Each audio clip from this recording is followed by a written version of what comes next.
Tá na hora de economizar energia com a Eletricampus.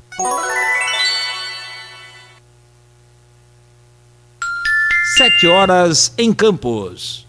Pagar contas de luz altíssimas?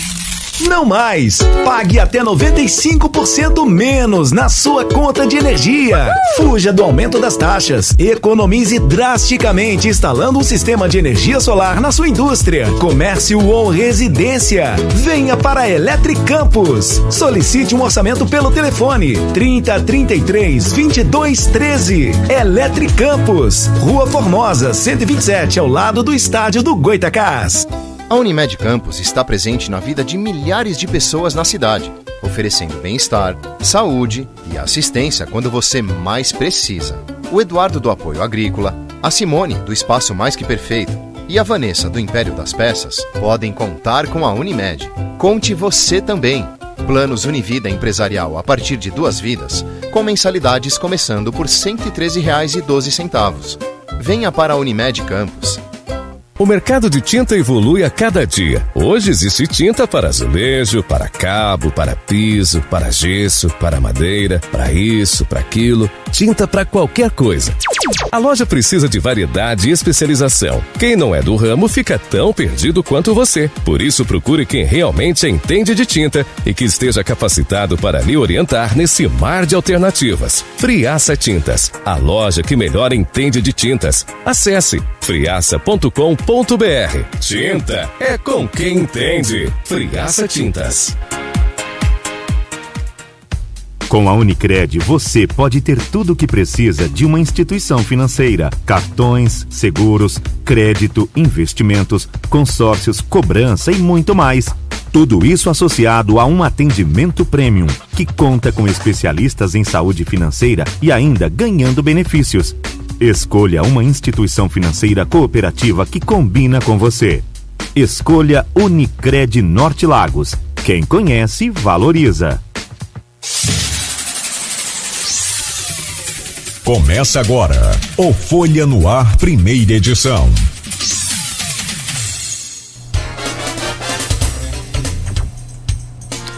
Sexta-feira, 8 de abril de 2022. Começa agora pela Folha FM 98,3, emissora do Grupo Folha da Manhã.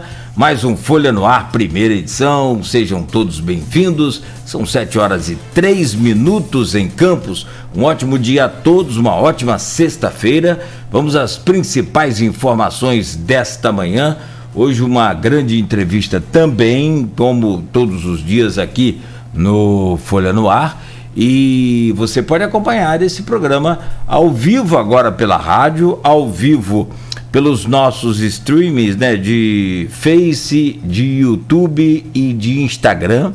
E logo mais, daqui a pouco, né, você pode acompanhar também em todas as plataformas de podcast. Acompanhe aí o Folha no Ar, aonde você estiver, com detalhe. Logo mais, às 17 horas, reprise também na Plena TV, que faz parte do Grupo Folha da Manhã de Comunicação. Hoje o Instituto Nacional de Meteorologia prevê para Campos tempo bom, tempo com céu claro, com sol e calor de 31, máxima de 31, mínima de 21. Neste momento faz 23 graus, não há previsão de chuva para hoje. Neste programa de hoje, com Arnaldo Neto, com Aloysio Abreu Barbosa, nós vamos receber, já estamos recebendo, vamos conversar já com o Dr. Felipe Santa Cruz, ex-presidente da OAB Nacional e pré-candidato a governador do estado do Rio de Janeiro. Vamos falar com o Dr. Felipe Santa Cruz sobre o apoio de Eduardo Paes, que foi, inclusive, chamado aqui pelo Aloysio como a noiva preferida de qualquer candidato do Rio de Janeiro. Isso, inclusive, foi feito direto numa entrevista com o Eduardo Paes aqui no Folha no Ar. A possibilidade de aliança com o Rodrigo Neves, fortalecendo aí essa chapa, né? A influência na eleição presidencial e de governador. E no último bloco vamos falar sobre a OAB Nacional e as rusgas com Jair Bolsonaro. Felipe Santa Cruz, já traremos aí o seu bom dia, a sua participação. Enquanto isso, a gente vai aqui trazer as manchetes de hoje do portal folha1.com.br. Um oferecimento de Proteus, serviços de saúde e medicina ocupacional, com a qualidade certificada ISO 9001-2015, Unimed Campos, cuidar de você, esse é o plano. Laboratórios Plínio Bacelar, 80 anos de tradição, e o apoio de Unicred Norte Lagos, quem conhece, valoriza.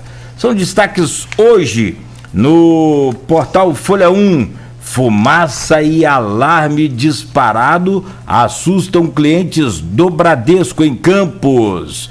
Ciclista fica gravemente ferido em acidente na BR-356 em São João da Barra. Ricardo Grossi seguia no acostamento quando foi atingido por uma carreta bitrem. Governo anuncia fim da tarifa extra para consumidores de energia. Brasil tem o primeiro caso da subvariante da Omicron. Datafolha pesquisa empate técnico entre Freixo e Castro, com um garotinho em terceiro. Este foi o primeiro cenário onde o nome do ex-governador foi testado na corrida ao Guanabara. Pesquisa Quaest mostra Lula com 44% das intenções e Bolsonaro com 29%. Levantamento aponta que Lula também venceria segundo turno contra qualquer adversário. Rua Marechal Deodoro, a famosa Rua do Príncipe, aqui no centro de Campos, ao lado do Jardim São Benedito, passa a ter novo sentido a partir de hoje. Agora, ela vem no sentido 28 de março, Tenente Coronel Cardoso. Durval Leles abre o carnaval fora de época. Micareta, Viver Quissamã. Prefeitura de Campos paga salário de servidores nesta sexta-feira. E Campos terá regulação de vagas para pessoas em situação de rua. Essas são algumas das manchetes, alguns dos destaques do portal folha1.com.br. Felipe Santa Cruz, ex-presidente da OAB Nacional e pré-candidato a governador do estado do Rio. Bom dia, seja bem-vindo, é um prazer recebê-lo aqui neste programa Folha no Ar, do Grupo Folha da Manhã de Comunicação. Bom dia.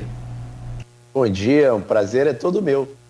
Recebi aqui mensagens de amigos da região, de Campos, felizes com a entrevista, e eu estou aqui super empolgado à disposição de vocês. Legal, bacana. Como essa semana nós temos mais um convidado da bancada, como é comum, e é o titular também dessa bancada, o nosso querido Arnaldo Neto, eu vou começar por ele, pedindo aí também já a sua primeira pergunta e o seu bom dia, meu caro Arnaldo Neto. Bom dia, seja bem-vindo.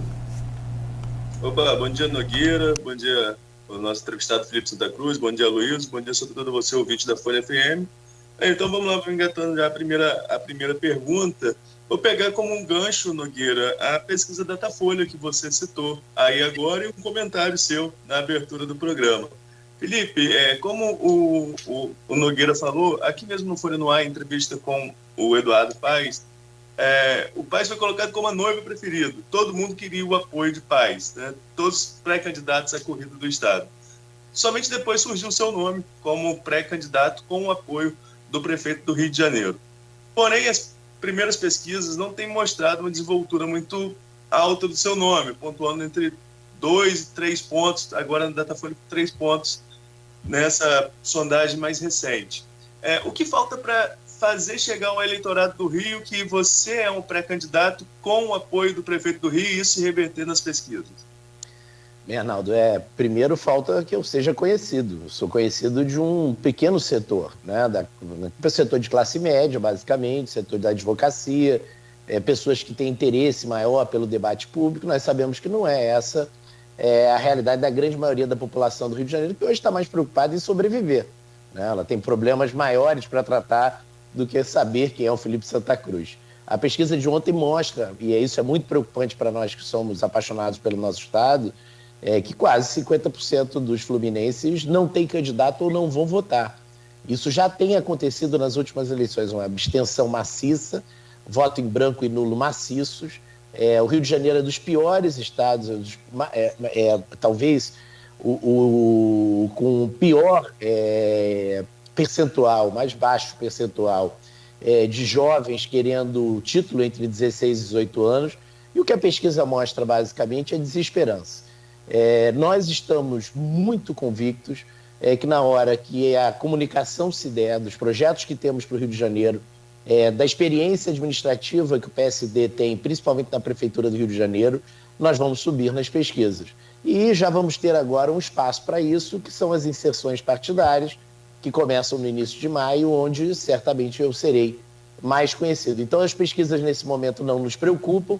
O que elas mostram, para nossa preocupação, é essa desesperança, essa falta de envolvimento do fluminense com a política, e a política é um caminho de superação para a profunda crise que o nosso Estado vive. Antes de trazer o bom dia do Aloysio Abreu Barbosa, deixa eu também fazer uma pergunta ao senhor, Felipe. E eu vou recorrer aqui ao grupo de WhatsApp deste programa e do blog Opiniões, que é do Aloysio. E vem do servidor público federal e blogueiro também aqui no Folha 1, o Edmundo Siqueira. Felipe, as últimas eleições que tivemos no Brasil foram marcadas pela disseminação de informações falsas, principalmente em disparos no WhatsApp que influenciaram o resultado. Aliado a isso, revisionismo históricos tentam impor narrativa como chamar o golpe de 64 de revolução, por exemplo. Hoje, como pré-candidato, como avalia a aparente dualidade entre liberdade de expressão e o controle das chamadas fake news? São as contradições do nosso país, e algumas são contradições causadas por algumas qualidades e alguns dos seus graves defeitos. Uma qualidade, a liberdade. Nós todos aqui somos filhos de uma geração que lutou pela liberdade de imprensa plena. Ela não existe na Rússia, por exemplo, né? Na Rússia, Putin controla as notícias sobre a guerra e a sua popularidade aumenta mesmo com o descalabro que ele está cometendo. O Brasil tem plena liberdade, graças a Deus. As pessoas falam o que querem, o judiciário, claro, quando chamado, pontua e responsabiliza, não é um território sem lei, mas há uma liberdade, especialmente a liberdade de imprensa, liberdade de manifestação, liberdade de expressão. Também temos aí as nossas contradições. É um país com baixo percentual de formação cultural, formação acadêmica, baixa qualidade pedagógica. As nossas escolas vivem um processo de decadência muito marcante nos últimos 30 anos. Quem de nós aqui não ouviu falar da lembrança dos nossos pais da escola pública? Eu sou filho da escola pública, eu cresci no Rio Grande do Sul, estudei em escola municipal até eu terminar o meu primeiro grau. Essa decadência marcada nos últimos anos, especialmente no Rio de Janeiro, que está nos últimos postos nas avaliações nacionais, e as pessoas têm dificuldade de ler e interpretar a realidade. Então o Brasil viveu e vive cenas surreais, né, Nogueira? Nós tivemos no Brasil aliados do vírus. Talvez seja o único país do mundo onde o vírus ganhou aliados. E esse debate ganhou as redes sociais. Depois ele é esquecido, né? As pessoas foram contra a vacina, foram contra a vacinação, foram contra o isolamento, morreram quase 700 mil brasileiros. Eu, como presidente da Ordem, tive que fazer, em menos de 24 horas, uma ação que hoje, olhada em perspectiva, é absolutamente inacreditável, que garantia aos estados e municípios a capacidade de combater a Covid. Nós tivemos que garantir essa possibilidade, uma liminar que nós conseguimos em menos de 24 horas. Hoje eu me pergunto quantas pessoas teriam morrido se naquele momento que o vírus tinha tantos aliados no Brasil, nós não tivéssemos conseguido aquela liminar. Então o Brasil é cheio de contradições nas suas belezas e capacidades, na sua liberdade, mas também nesse processo que ainda nos falta muito de construir uma cidadania sólida que passa pelo ensino, passa pela capacidade da população de separar o que é mentira do que é verdade. Perfeito. Deixa eu trazer o bom dia do Aloysio Abreu Barbosa. Aloysio, mais uma vez, bom dia, seja bem-vindo a este Folha no Ar, primeira edição, hoje conversando com o Felipe Santa Cruz. Bom dia, Cláudio Nogueira, bom dia, Felipe Santa Cruz, obrigado pela presença, bom dia, Arnaldo. Bom dia sempre especial a duas categorias profissionais que nos acompanham sempre nesse início de jornada, taxistas e motoristas de aplicativo. Estamos aí esse vácuo na Petrobras sem saber como é que vai ficar o preço do combustível a partir disso e reflete direto no bolso de vocês. Felipe, você falou do único país que tivemos um comandante em chefe aliado do vírus. A gente tem outros, e poucos outros. Você citou a Ucrânia, por exemplo, nós temos ali, tentaram tomar Kiev a partir da Belarus ou Bielorrússia, onde tivemos outro aliado do vírus, o Alexander Lukashenko, né, que disse que podia combater o vírus com sauna e vodka. Então, são os dois paralelos que nós temos aí no mundo. Mas, enfim,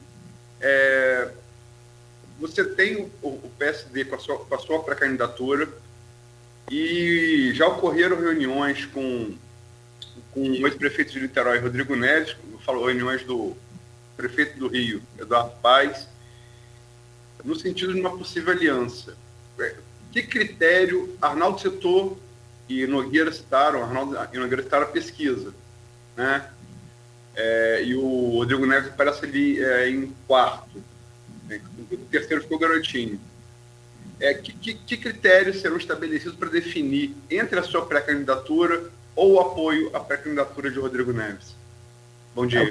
Bom dia, Luiz. Bom dia. É boa a tua lembrança, né? Tivemos outros aliados do vírus, por incrível que possa parecer.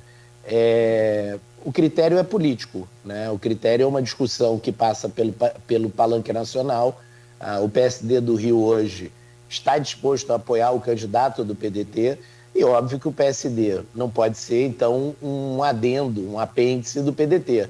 O PSD entende o prefeito Eduardo Paes, que é o nosso presidente estadual, que o PSD deve ter a titularidade da campanha para governador. É esse o impasse hoje. Nós gostaríamos muito de caminhar com os companheiros do PDT, com o Rodrigo Neves. Eu, pessoalmente, sou amigo do Rodrigo, conheço o Rodrigo há mais de 20 anos, desde jovem, sei da capacidade dele, foi um grande prefeito de Niterói. Agora, o critério pesquisa, para nós, não parece correto. Como eu te disse, eu nunca fui candidato a um cargo majoritário, nunca fui prefeito de uma grande cidade. Eu tenho dito até para os amigos que eu estou envaidecido com meus 3%, porque eu sou conhecido de 6%. Eu brinco de cada 2 que me conhecem, um está votando em mim, o que é, para mim, um sinal de reconhecimento dos meus amigos, principalmente. Eu vivo muito, o meu universo de conhecimento é muito pequeno. Então, esse critério não seria, dado esse critério, não seria eu o candidato de antemão, né, necessariamente. Então, o critério político, espero que siga essa conversa. É importante para o Rio de Janeiro que se construa. Eu não gosto do termo terceira via porque está ficando meio pejorativo nacionalmente.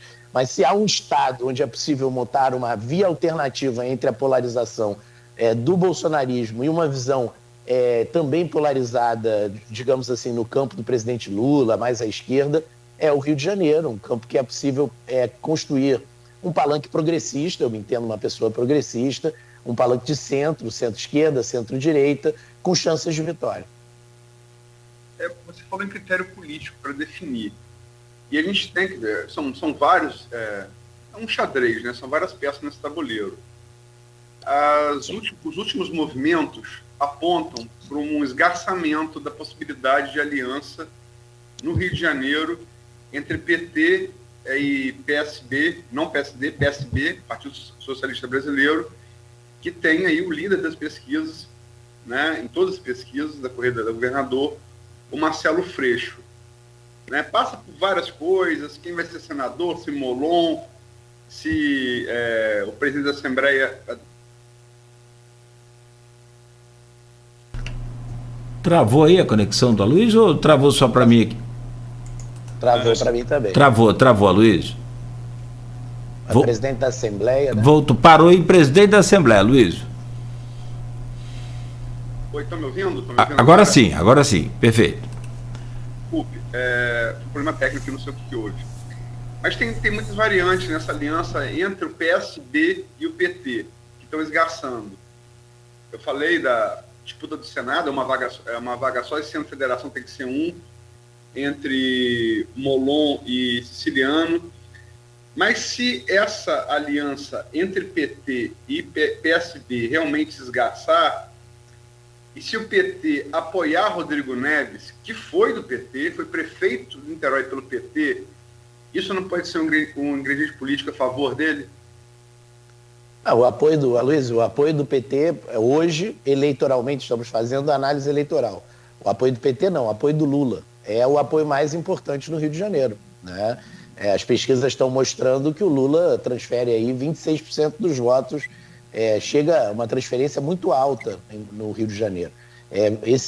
Essa votação do Marcelo Freixo, com todo respeito a ele, não estou aqui fazendo nenhum ataque pessoal, não é o meu estilo para quem me conhece, ela é muito fortemente influenciada pelo apoio do Lula. Agora, para nós do PSD, o que importa agora é botar nossa campanha na rua. Nós temos convicção de que temos o que mostrar, temos um partido sólido que está se estruturando no estado todo, aí em Campos mesmo está se estruturando, um partido que tem um projeto muito fortemente ancorado na recuperação do emprego e do desenvolvimento do Rio de Janeiro.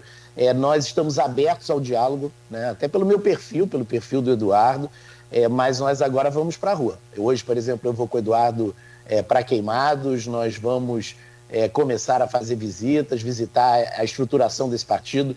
Nós, visando a estruturação desse partido, nós queremos fazer 10 deputados federais, que é algo muito ambicioso para que isso crie condições do partido realmente ser forte no Rio de Janeiro. Sabemos que é uma grande disputa e vamos para a rua. Assim, conversar sim, estar aberto ao diálogo sim, mas o PSD, olhando o Rio de Janeiro como prioridade, vai começar fortemente a sua pré-campanha nessa semana. Felipe, você disse em uma das suas respostas que quer construir essa via alternativa à polarização. Mas quais foram os principais motivos que te levaram a se colocar nessa corrida ao governo do Estado? Boa pergunta. Eu, na verdade, fui chamado por esses amigos, por pessoas que eu confio muito, em especial pelo Eduardo.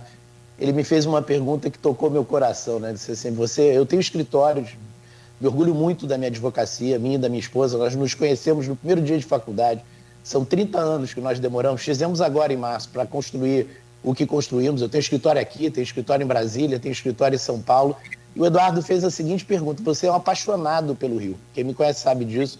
Eu, por exemplo, as pessoas brincam se eu seria deputado federal, eu digo, foi para mim um sacrifício ir a Brasília toda semana. Eu sou aquela pessoa que ama o Rio de Janeiro, sofro muito com a decadência do nosso estado vive um processo. O Brasil está em decadência, mas o Rio de Janeiro é uma decadência muito grande.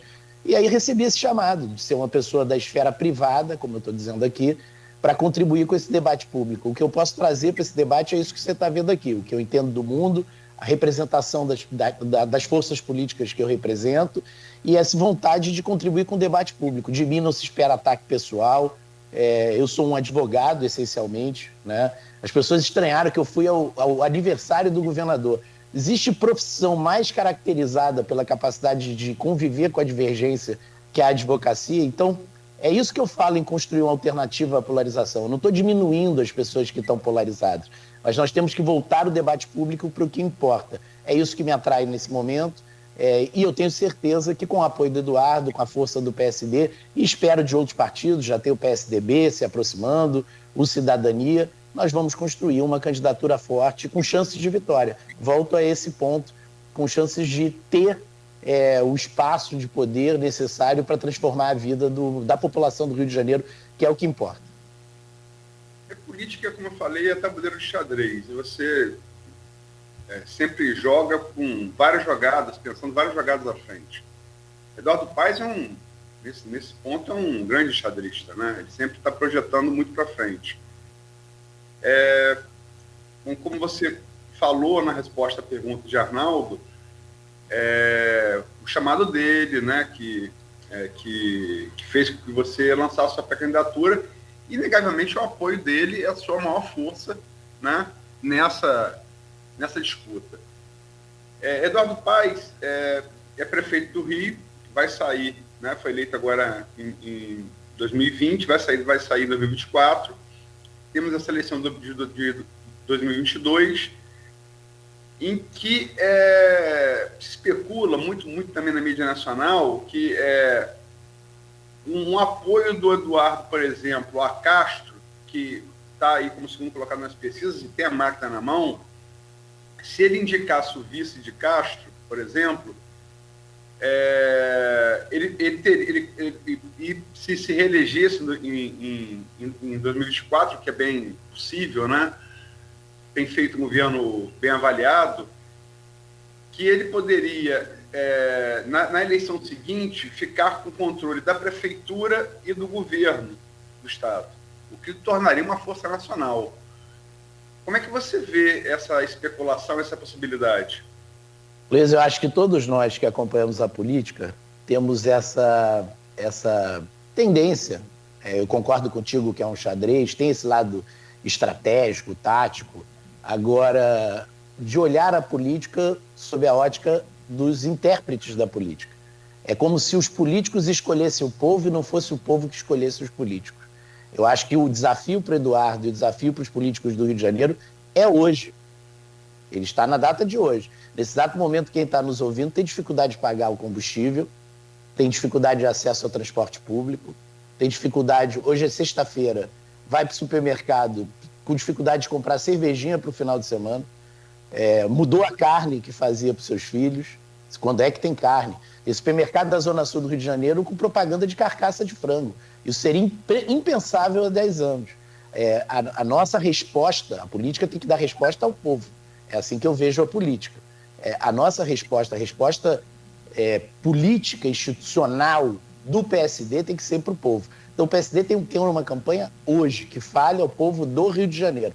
O futuro do Eduardo Paes, do Felipe, do Cláudio, tudo isso é secundário.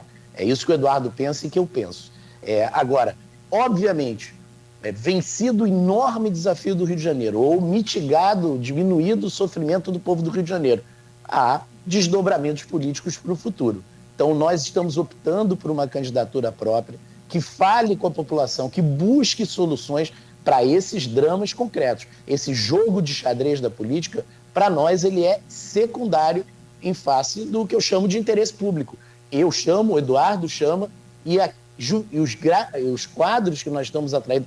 Olha, Luiz, nós estamos atraindo para o PSD uma juventude, esse foi um dos argumentos do Eduardo para me convencer a ser candidato.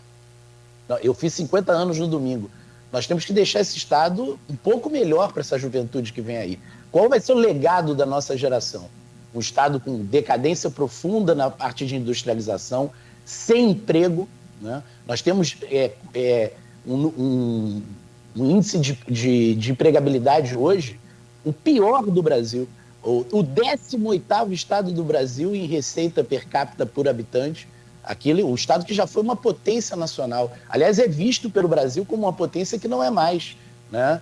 Então, esse é o grande drama de quem faz política no Rio de Janeiro. Ou salvamos o Rio de Janeiro, ou ficar olhando só para o seu umbigo, para a sua carreira, está absolutamente destinado a desaparecer do mundo político.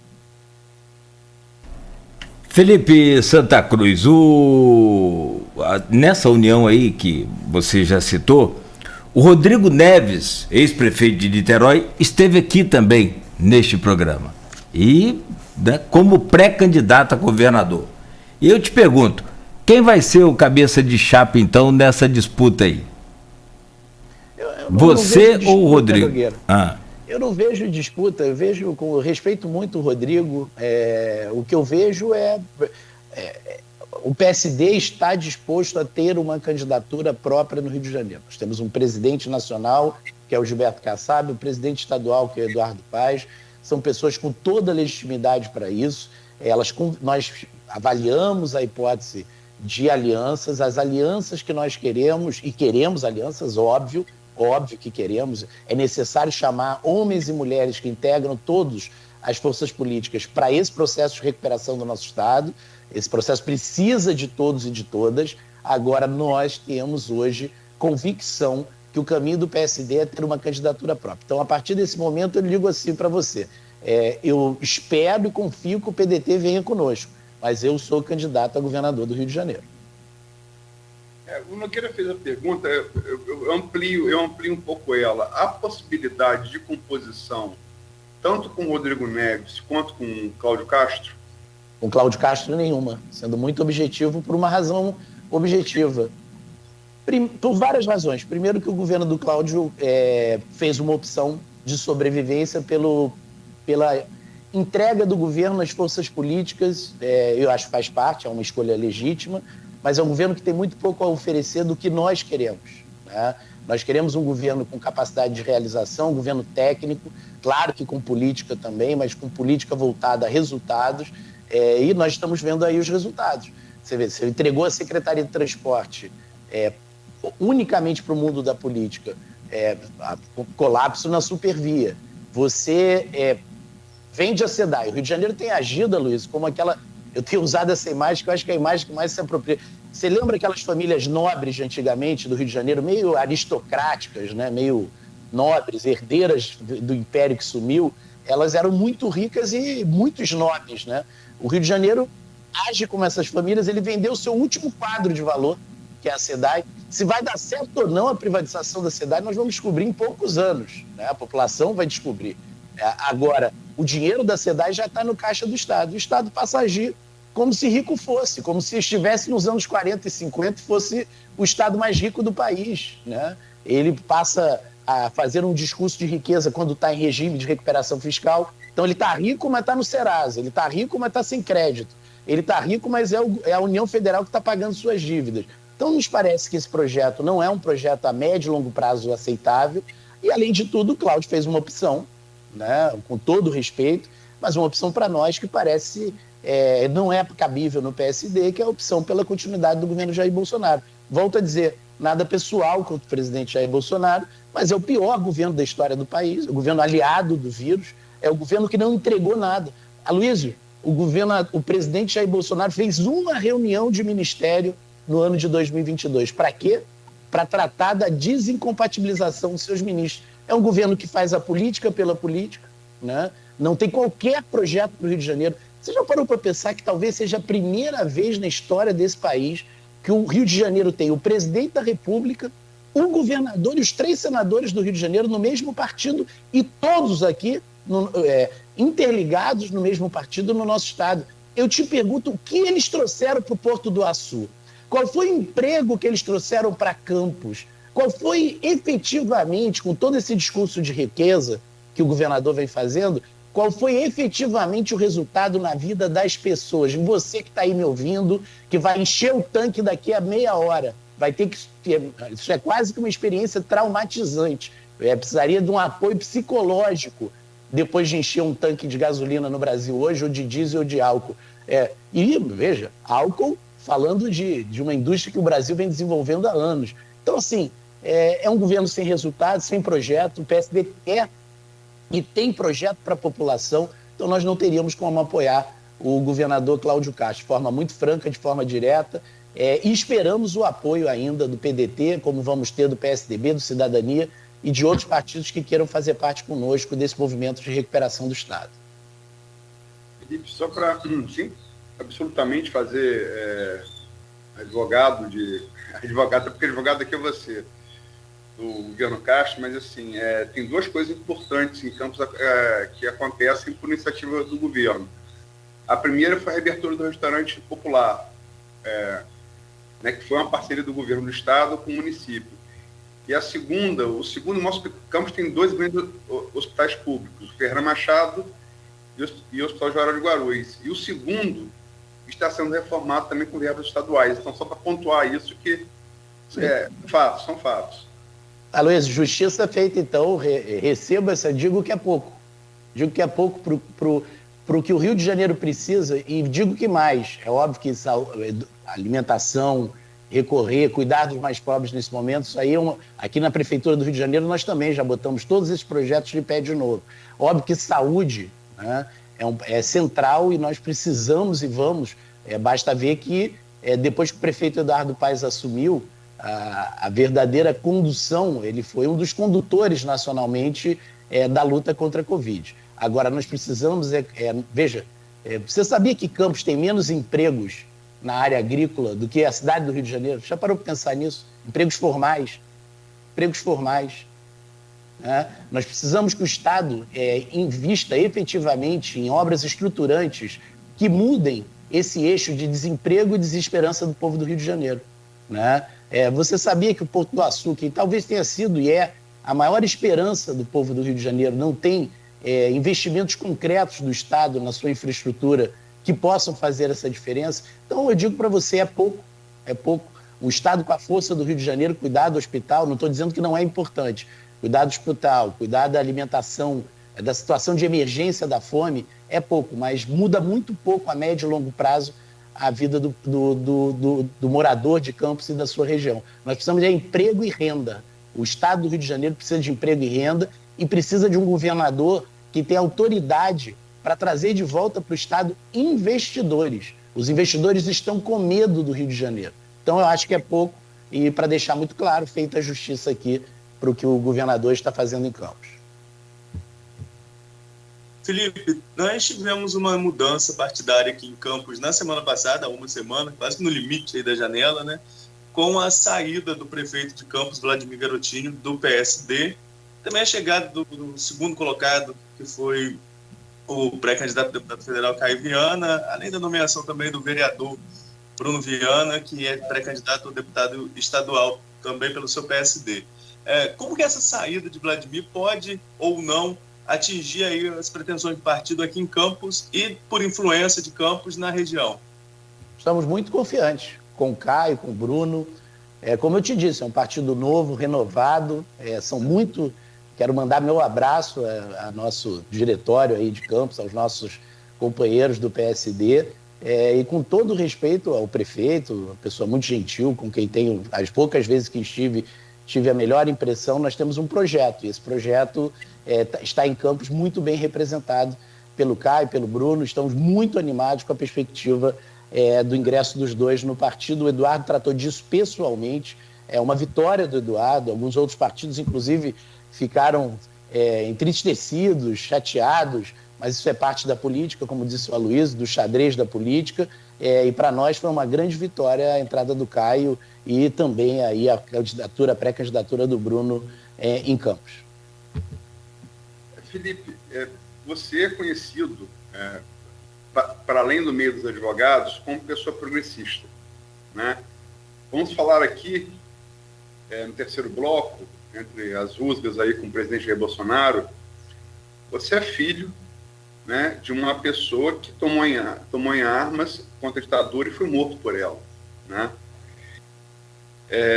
Imagino quanto isso tem memória do meu pai, que foi jornalista também, fundou esse grupo de comunicação muito caro. Imagino quanto isso deve afetá-lo pessoalmente. No entanto, o PSD, é bom você falar PSD porque a gente confunde muito com o PSB. O PSD, você citou aí as referências. O Kassab, que é o presidente nacional do partido. O Eduardo Paes, que sem sombra de dúvida é um quadro fluminense, mas com projeção até nacional.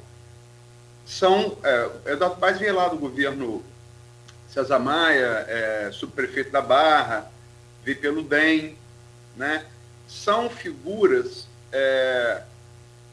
identificadas com a centro-direita, né? Como é que fica o seu perfil progressista numa legenda identificada com a centro-direita? Como é que se dá esse equilíbrio? Eu não acho que seja identificada com a centro-direita, não, Luiz. O Eduardo, por exemplo, para mim é um homem de centro-esquerda, de centro. A origem dele está no César, mas está no brizolismo, né? Junto com o César, lá no brizolismo dos anos 80. Eu acho que o Eduardo tem, sim, e isso para nós é fundamental, essa forte marca da gestão. O que me atrai e me aproximou do Eduardo. Eu não simpatizava com o Eduardo nos bancos da faculdade, ele era meu veterano. Eu achava ele meio Mauricinho, meio distante do que era o meu jeito de olhar o mundo. Eu passei a admirar o Eduardo quando houve uma enchente terrível aqui no Rio, que fechou a Rocinha, o túnel Dois Irmãos, e eu vi o Eduardo de pé na lama, ajudando a população e coordenando o trânsito. Falei, esse cara tem algo de especial, né? Um ano seguinte ele foi o vereador mais votado do Brasil. Então, eu estou muito confortável lá do Eduardo. Nós temos uma amizade de 30 anos, eu vi a carreira do Eduardo inteira, vivi as vitórias da carreira do Eduardo, vivi as injustiças que o Eduardo sofreu, fiquei ao seu lado nessas injustiças, sabia o quão sério é o Eduardo, o trabalho dele, o quão apaixonado é o Eduardo pela política e pela entrega para a população. Nós estávamos um dia desse numa cidade do interior, começou a chover, eu vi o olhar dele de sofrimento. Às 11 horas da noite ele chegou aqui no centro de operação para cuidar pessoalmente da população do Rio que precisava dele naquele momento. O Eduardo é assim, acredito, quem convive com ele, que ele é um cara de centro-esquerda, um cara progressista. Adoro essa palavra, né? essa palavra no Brasil ganhou uma conotação especial, porque quem é a favor do progresso virou um comunista extremado, quase um terrorista, né? Existem as pessoas que são a favor do retrocesso no Brasil, do regresso no Brasil. Então, assim, estou muito confortável no PSD. Claro que o PSD tem essa característica de ser uma federação de grupos mais à direita, mais à centro-esquerda, mas no Rio de Janeiro o PSD tem esse perfil jovem, progressista, de entregas, com uma visão de mundo olhando o futuro e a recuperação do nosso Estado. Então, essa é a minha resposta para você. Estou em casa no PSD, espero ficar no PSD muito tempo, claro, ligado à liderança do Eduardo Paes. Você citou, em respostas distintas, 2 vezes o Porto do Açu. Né? Quem deveria fazer essa pergunta é o Arnaldo, que é tafanense, mas como eu sou tafanense, por opção, e a Tafana é uma praia de Tirão da Barra. Eu sei. Desculpa, é só para... Eu não sabia. É a Foz de Paraíba do Sul, né? A Foz de Paraíba do Sul. Como eu sou tafanense por opção, e o Porto do Açu, sem sombra de dúvida, tudo que se refere a desenvolvimento da região tem que passar pelo Porto do Açu, né? Para o norte fluminense. O que você vislumbra, se confirmada essa candidatura, se eleito, o que você vislumbra para o Porto do Açu? Luiz, essa é a grande pergunta. Para o Porto do Açu, essa centralidade na infraestrutura. Eu tenho ouvido de empresários, pessoas ligadas ao Porto, que têm projetos de desenvolvimento para o Rio, que o Porto é um grande ativo do Rio de Janeiro. Eu já ouvi a frase que esse Porto é o verdadeiro projeto do Rio de Janeiro para o século XXI. Ele tem que ser central para a recuperação do nosso Estado. Essa frase eu já ouvi de empresários que entendem do tema muito mais do que eu. Então, essa centralidade de emprego e renda, eu acho que é a grande pergunta. É a grande resposta que a gente tem que dar para o nosso projeto. As pessoas estão muito...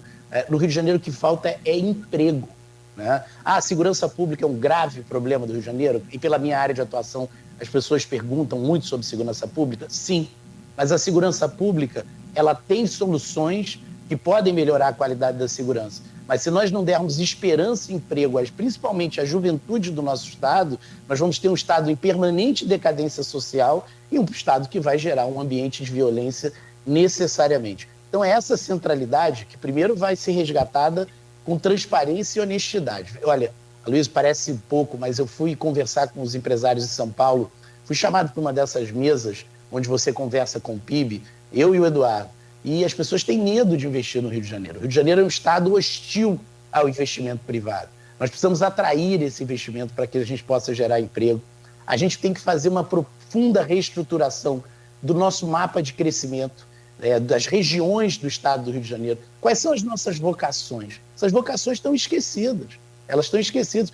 O Rio de Janeiro vive hoje uma ausência de projetos a médio e longo prazo. O Poço do Açu foi um dos últimos grandes projetos. Quando o Rio de Janeiro mergulha na crise de junho de 2013, some do nosso mapa a possibilidade de pensar novos projetos para o futuro. Então nós temos que dar essa centralidade ao Porto do Açu, atrair esse empresariado. É um porto que tem uma grande área para alocação das plantas industriais. O Rio não vai se recuperar se ele não recuperar a capacidade industrial, se a gente não tiver aqui a ligação do gás.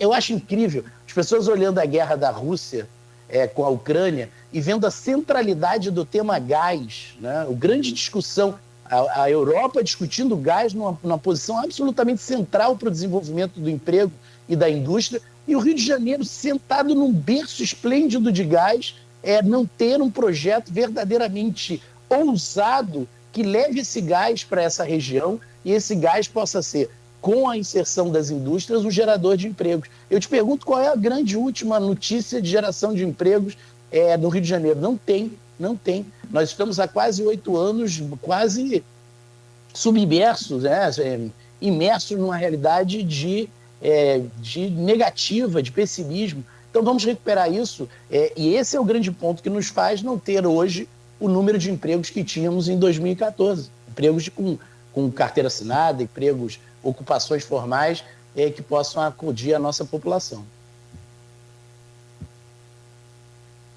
Arnaldo? Oi, Luiz. Felipe, nós falamos um pouquinho, eu ia falar também sobre o Açu aqui, né, por ser da cidade, e tem um ponto interessante, essa questão dos gargalos, que acho que é o principal fator.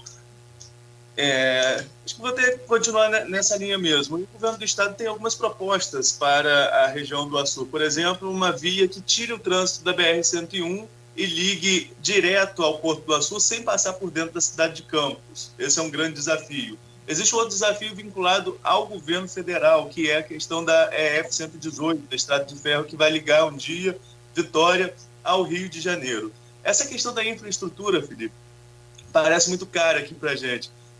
Nas suas pesquisas, para o seu futuro plano de governo, essa questão de infraestrutura faz parte também de um recorte especial para a região, essas estradas de acesso ao porto, porque o porto, como você mesmo disse, hoje é uma das principais portas do Rio de Janeiro para o mundo por via marítima, mas tem muita dificuldade de acesso terrestre. Como solucionar isso?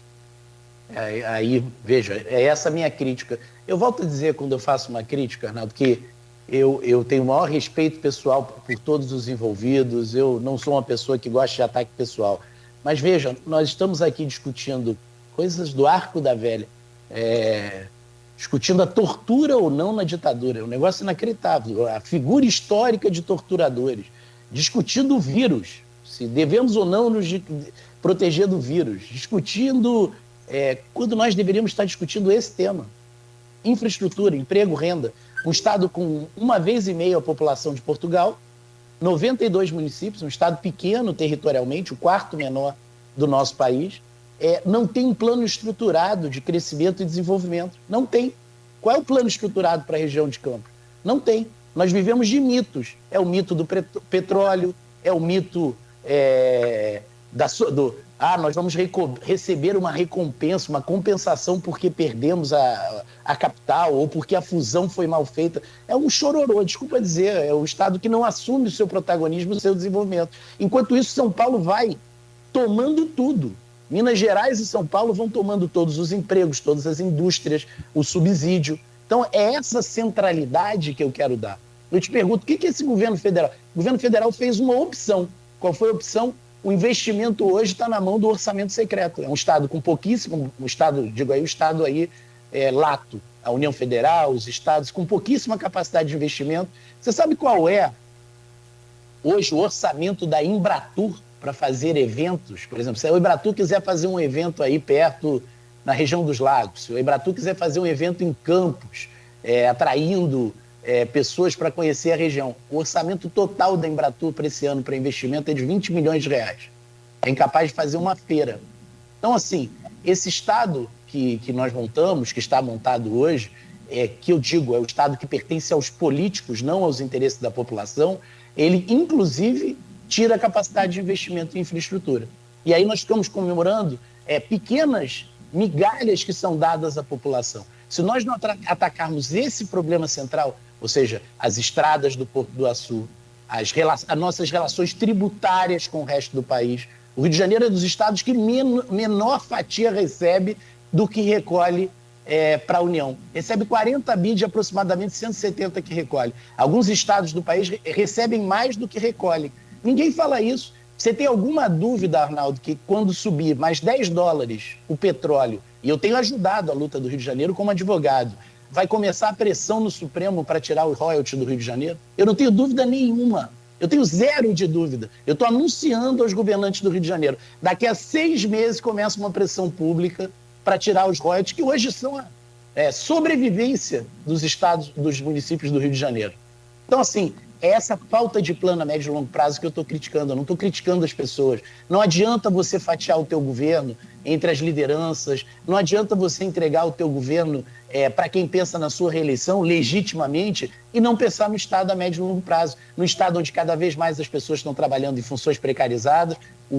Alguém falou aqui nos aplicativos. Esse acidente que aconteceu em São Paulo, vem falando disso. O sujeito, pelo amor de Deus, ele luta pela sobrevivência todos os dias, está dirigindo 72 horas, sem qualquer direito, numa semana, não vê filho, não vê família. Claro que ele vai dormir no volante. Que novidade é isso? É o Estado que tem que tratar disso, o Estado tem que tratar de proteger essas pessoas e dar alternativa de emprego. emprego, renda, emprego digno. É esse o ponto central do nosso projeto. Nós vamos construir isso juntos no estado todo, temos lideranças em Campos e região. Óbvio que eu não sou dono desse projeto, mas é um projeto para que a gente possa olhar o Rio de 10 e 20 anos. Aqui se falou no futuro político do Eduardo Paes, do Felipe, do Cláudio, não importa. Nós temos que pensar no Rio de Janeiro nos próximos 10, 20 anos para sair dessa maré que parece assim, é um trem ladeira abaixo, é uma situação muito séria e que inclusive está